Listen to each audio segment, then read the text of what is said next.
श्रीमद् भागवत महापुराण षष्ठ स्कंद चौथा अध्याय। दक्ष के द्वारा भगवान की स्तुति और भगवान का प्रादुर्भाव। राजा परीक्षित ने पूछा, भगवान, आपने तीसरे स्कंद में बताया सृष्टि कैसे हुई। अब मैं उसी का विस्तार जानना चाहता हूँ। प्रकृति आदि कारणों के भी परम कारण भगवान अपनी जिस शक्ति से जिस प्रकार उसके बाद की सृष्टि करते हैं, उसे जानने की भी मेरी इच्छा है। सूत जी कहते हैं, सौनकादि ऋषियों परम योगी सुखदेव जी ने राजर्षि परीक्षित का सुंदर प्रश्न सुनकर उनका अभिनंदन किया और कहा, राजा, प्राचीन बही के 10 लड़के जिनका नाम प्रचेता था, जब समुद्र से बाहर निकले तब उन्होंने देखा कि हमारे पिता के निवृत्ति परायण हो जाने से सारी पृथ्वी पेड़ों से गिर गई। उन्हें वृक्षों पर क्रोध आया। उनके तपोबल तो मानो क्रोध की आग में ही आहुति दी। उन्होंने वृक्षों को जला डालने के लिए मुख से वायु और अग्नि की सृष्टि की। जब प्रचेताओं की छोड़ी हुई अग्नि और वायु उन वृक्षों को जलाने लगी, तब वृक्षों के राज अधिकारी चंद्रमा ने उनका क्रोध शांत करने के लिए कहा, महाभाग्यवान प्रचेताओं, ये वृक्ष बड़े दीन हैं, आप लोग इनसे द्रोह मत कीजिए। प्रजापतियों के अधिपति अविनाशी भगवान श्री हरि ने संपूर्ण वनस्पति और औषधियों को प्रजा के हितार्थ उनके खान पान के लिए बनाया है।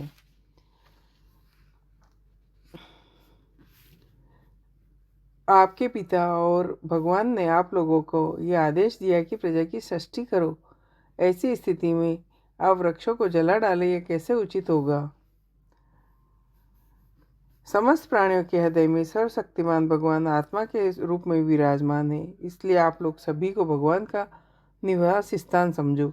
यदि आप ऐसा करोगे तो भगवान प्रसन्न हो जाएंगे। जो पुरुष हृदय के भयंकर क्रोध को आत्मविचार के द्वारा शरीर में ही शांत कर लेता है, बाहर नहीं निकलने देता, वह काल क्रम से तीनों गुणों पर विजय प्राप्त कर लेता है। प्रचेताओं, इन दीनहीन वृक्षों को न जलाइए, जो कुछ बच रहे हैं उनकी रक्षा कीजिए, इससे आपका भी कल्याण होगा। इस श्रेष्ठ कन्या का पालन इन वृक्षों ने ही किया है, इसे आप लोग पत्नी के रूप में स्वीकार करो। परीक्षित, वनस्पतियों के राजा ने प्रचेताओं को इस प्रकार समझा बुझाकर उन्हें प्रमलोचा अप्सरा की सुंदरी कन्या दे दी और वे वहां से चले गए। प्रचेताओं ने धर्म अनुसार उसका पानी ग्रहण किया। उन्हीं प्रचेताओं के द्वारा उस कन्या के गर्भ से प्रचेतास दक्ष की उत्पत्ति हुई। फिर दक्ष की प्रजा षष्ठी से तीनों लोक भर गए। इनका अपनी पुत्रियों पर बड़ा प्रेम था। परीक्षित, पहले प्रजापति दक्ष ने जल, थल और आकाश में रहने वाले देवता, असुर एवं मनुष्य आदि प्रजा की सृष्टि अपने संकल्प से की। जब उन्होंने देखा कि वह सृष्टि बढ़ नहीं रही है, तब उन्होंने विंध्याचल के निकटवर्ती पर्वतों पर जाकर बड़ी घोर तपस्या की। वहाँ एक अत्यंत श्रेष्ठ तीर्थ है, उसका नाम अगमर्षण। वह सारे पापों को धो बहाता है। प्रजापति दक्ष उस तीर्थ में त्रिकाल स्नान करते और तपस्या के द्वारा भगवान की आराधना करते। प्रजापति दक्ष ने भगवान की हंस गुद नाम स्रोत से स्तुति की। उसी से भगवान उन पर प्रसन्न हुए। मैं तुम्हें वह स्तुति सुनाता। दक्ष ने इस प्रकार स्तुति की, भगवान, आपकी अनुभूति, आपका चित्त शक्ति अमोघ है। आप जीव और प्रकृति से परे उनके नियंता और उन्हें सदा स्फूर्ति देने वाले हैं। जिन जीवों ने त्रिगुणमयी सृष्टि को वास्तविक सत्य समझ रखा है, वे आपके स्वरूप का साक्षात्कार नहीं कर सकते, क्योंकि आप तक किसी भी प्रमाण को पहुँच नहीं है। आपकी कोई अवधि, कोई सीमा नहीं है। आप स्वयं प्रकाश और परात्पर है। मैं आपको नमस्कार करता हूँ। यूँ तो जीव और ईश्वर एक दूसरे के सखा हैं तथा इसी शरीर में इकट्ठे ही निवास करते हैं, परंतु जीव सर्वशक्तिमान आपके संख्य भाव को नहीं जानता। ठीक वैसे ही रूप, रस, गंध आदि विषय अपने प्रकाशित करने वाले नेत्र को नहीं जानते। क्योंकि आप जीव और जगत के दृष्टा हैं, दृश्य नहीं। महेश्वर, मैं आपके चरणों में नमस्कार करता हूँ। देह, प्राण, इंद्रिय, अंतःकरण की वृत्तियाँ, पंच महाभूत, ये उनकी तमन्नाएं, ये सब जगह जड़ होने के कारण अपने को और अपने से अतिरिक्त को भी नहीं जानते। परंतु जीव इन सब को, इनके कारण सत्व, रज और तम गुणों को भी जानता है, परंतु वह भी दृश्य आपको नहीं जान सकता, क्योंकि आप ही सबके ज्ञाता और अनंत है। इसलिए प्रभु, मैं तो केवल आपकी स्तुति करता हूँ।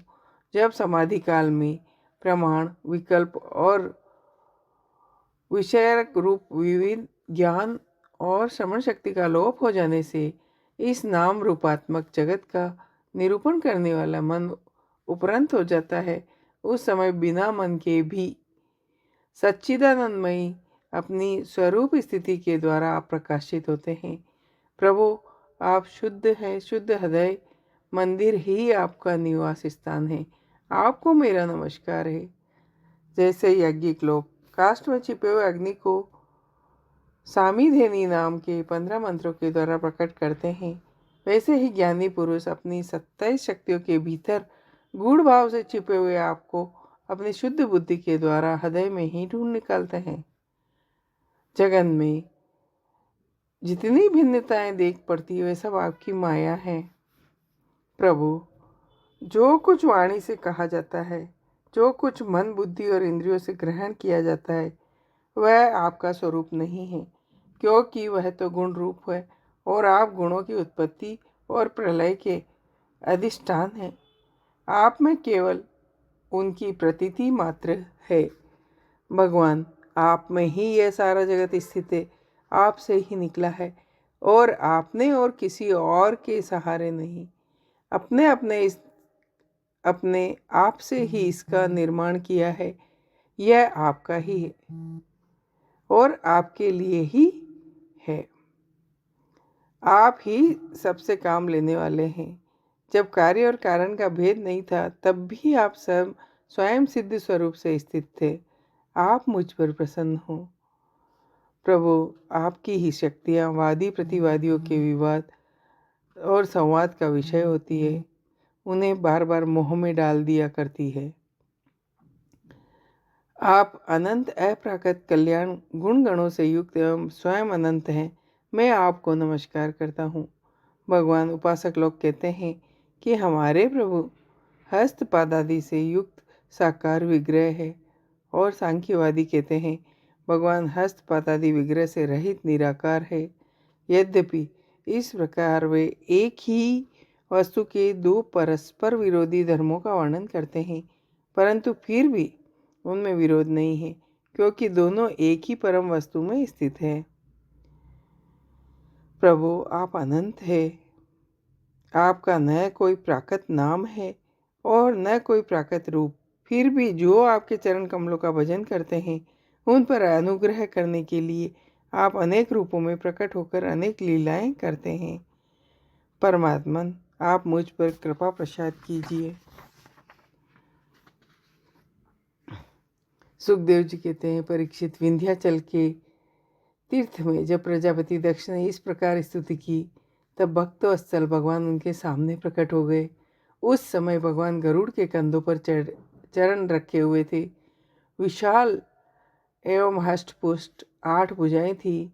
उसमें चक्र, शंख, तलवार, ढाल, बाण, धनुष, पाश और गदा धारण किए हुए थे। वर्षाकालीन मेघ के समान पीताम्बर फहरा रहा था। श्रीवत्सिन और कौस्तुभमणि जगमगा रही थी। बहुमूल्य आभूषण उनके शरीर पर थे। त्रिभुवन भगवान ने त्रैलोक्य विमोहन रूप धारण कर रखा था। प्रजापति दक्ष ने आनंद से भरकर भगवान के चरणों में साष्टांग प्रणाम किया। परीक्षित, प्रजापति दक्ष अत्यंत नम्रता से झुककर भगवान के सामने खड़े हो गए। भगवान सबके हृदय की बात जानते ही हैं। उन्होंने दक्ष प्रजापति की भक्ति और प्रजावृद्धि की कामना देख उनसे यूँ कहा, परम भाग्यवान दक्ष, अब तुम्हारी तपस्या सिद्ध हो गई, क्योंकि मुझ पर श्रद्धा करने से तुम्हारे हृदय में मेरे प्रति परम प्रेम भाव का उदय हो गया। प्रभु, तुमने इस विश्व की वृद्धि के लिए तपस्या की है, इसलिए मैं तुम पर प्रसन्न हूँ।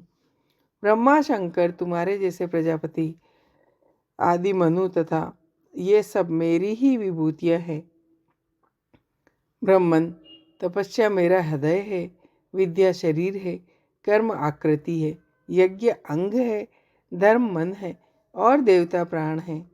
जब यह सृष्टि नहीं थी तब केवल मैं ही था, बाहर भीतर कहीं भी और कुछ न था।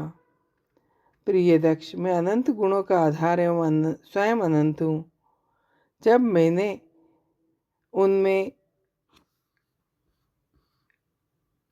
यह ब्रह्मांड शरीर प्रकट हुआ, तब इसमें अयोनिज आदि पुरुष ब्रह्मा उत्पन्न हुए और उनमें शक्ति और चेतना का संचार किया। तब देव शिरोमणि ब्रह्मा सृष्टि के लिए करने के लिए उद्यत हुए, परंतु उन्होंने अपने को असमर्थता पाया। उस समय मैंने उन्हें आज्ञा दी, तब करो। तब उन्होंने घोर तपस्या की और तपस्या के प्रभाव से पहले तुम 9 प्रजापतियों की सृष्टि की। प्रिय दक्ष, देखो, यह पंचजन प्रजापति की कन्या असिकनी है, इसे तुम अपनी पत्नी के रूप में ग्रहण करो। प्रजापति, अब तुम ग्रस उचित धर्म को स्वीकार करो। अब तक तो मानसी सृष्टि होती थी, परंतु अब तुम्हारे बाद सारी प्रजा मेरी माया से स्त्री पुरुष ही उत्पन्न होंगे और मेरी सेवा में तत्पर रहेंगे। श्री सुखदेव जी कहते हैं, विश्व के जीवनदाता भगवान श्री हरि यह कहकर दक्ष के सामने ही इस प्रकार अंतर्ध्यान हो गए, जैसे स्वप्न में देखी हुई वस्तु स्वप्न टूटते ही लुप्त हो जाती है। इति श्रीमद्भागवत महापुराण परमहंस संहिताय षष्ठ स्कंद चतुर्थ अध्याय। जय हो। श्री